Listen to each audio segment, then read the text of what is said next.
now on the piano studio. Piano.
I think one of the most important aspects about the comparison between these two pianos, and I think it's probably clear from the video, is the way that I was able to play, execute the trilandi, some of the glissandi, very, very fast passages.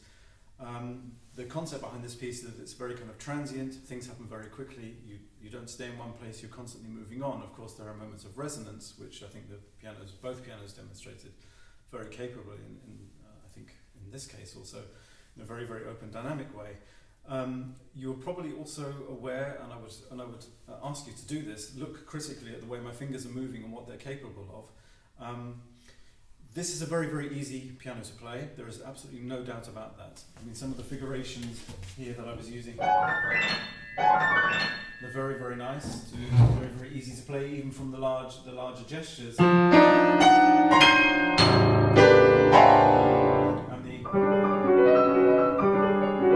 It's very, very easy to play. In terms of sound quality, obviously they have a different dynamic range. I find this one a bit... it's difficult to talk about it in terms of its brightness. It's certainly a little brighter than this, but somehow it's a little thinner. So what you gain perhaps in brightness, you lose perhaps in depth compared to this one. I'll talk about this one in a second. In terms of its ease of playing, it is obviously very easy with these fast passages.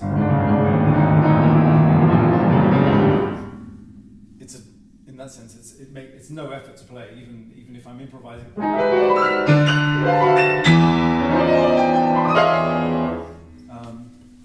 Things can kind of fly out of the fingers quickly, and they're executed very quickly. Perhaps one thing that I note when I'm playing is that the depth of the action to me seems not as deep. There doesn't seem to be much resistance, and not that resistance is always good, but it can be sometimes useful. I think perhaps because this, at least for me as a pianist, is a relatively new mechanism in my experience of playing, I tend towards perhaps a more traditional mechanism. But that doesn't mean to say that's.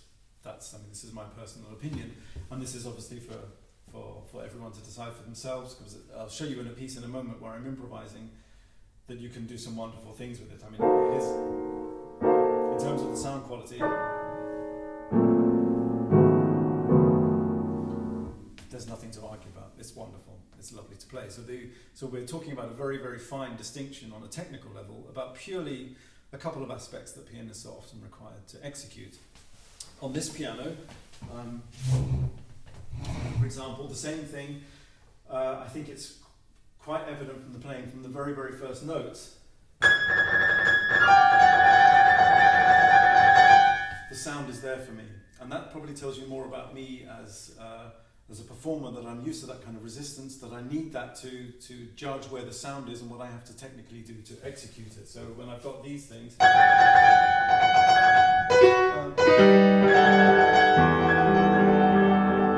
even fast trills here,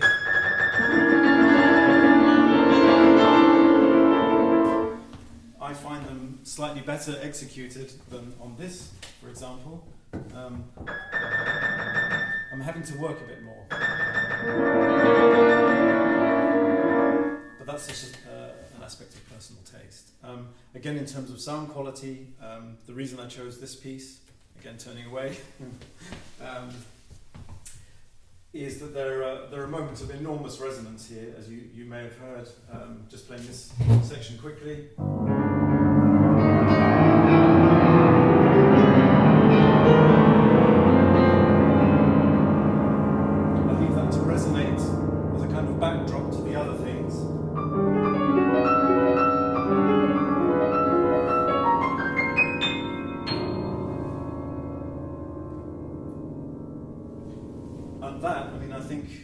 For a piano of this nature, for an upright piano, glorious is probably a very strong word, but I'd like to use it. It is a lovely, rich, glorious resonance, which I'm happy to be able to get through into the piece, because I know there are these moments in the piece. I want to work towards that. All the transient elements, or the trilandi are going away, they're flying away, the kind of almost animalistic bass rumblings here, they just dissipate, and we have this kind of opening resonance. And if I know that's in the piece, I know I need to be able to execute it, and I can certainly do that with this piano. Again, in terms of sound quality, there is nothing to argue about here. It's just a lovely open resonance.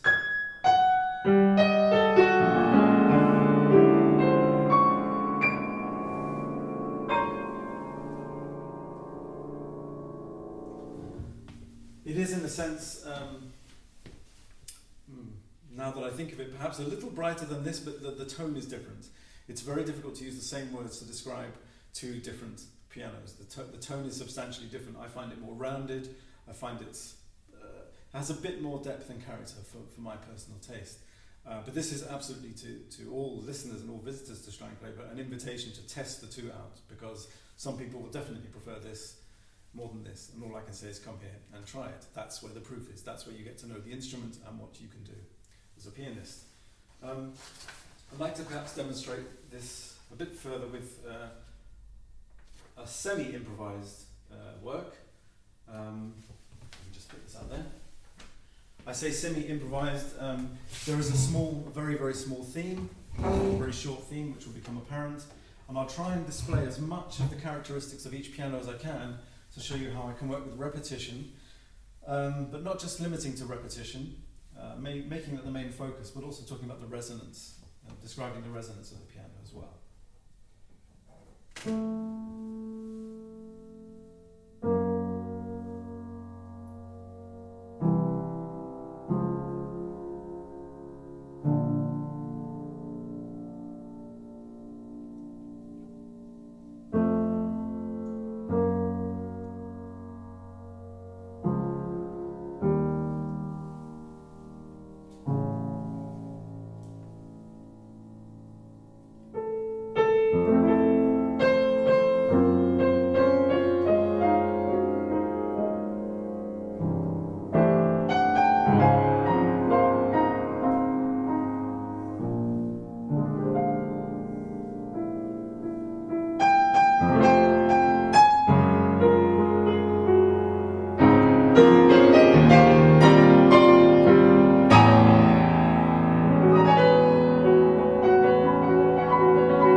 And just briefly on the piano studio action.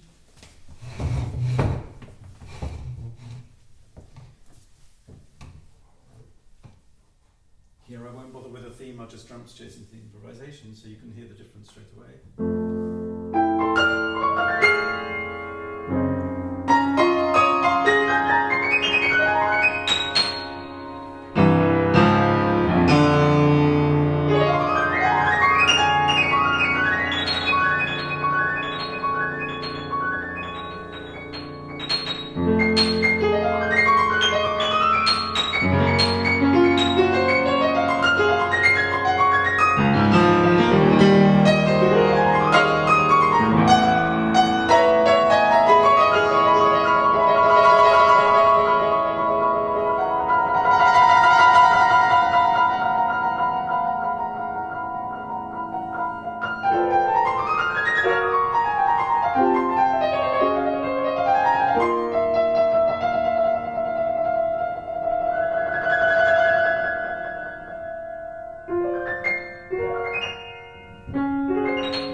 So, just to conclude, as you can see, you have two instruments of the same build, the same model number, but they are substantially different, and that's quite an achievement, obviously.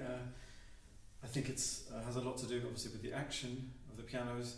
I think it's quite clear which my favourite might be, and perhaps you can judge by watching critically the way that I'm playing, which you think I personally enjoy more, and which might appeal to your tastes. But as I say, the 130 pianos, one with the Steingraeber ferromagnetic action and one with the piano studio action, come and test them for yourselves, and I don't think you'll be disappointed with either one. So we're talking about a very, very fine degree of difference in that sense and execution, but it does raise the bar for upright pianos, and it's definitely worth exploring.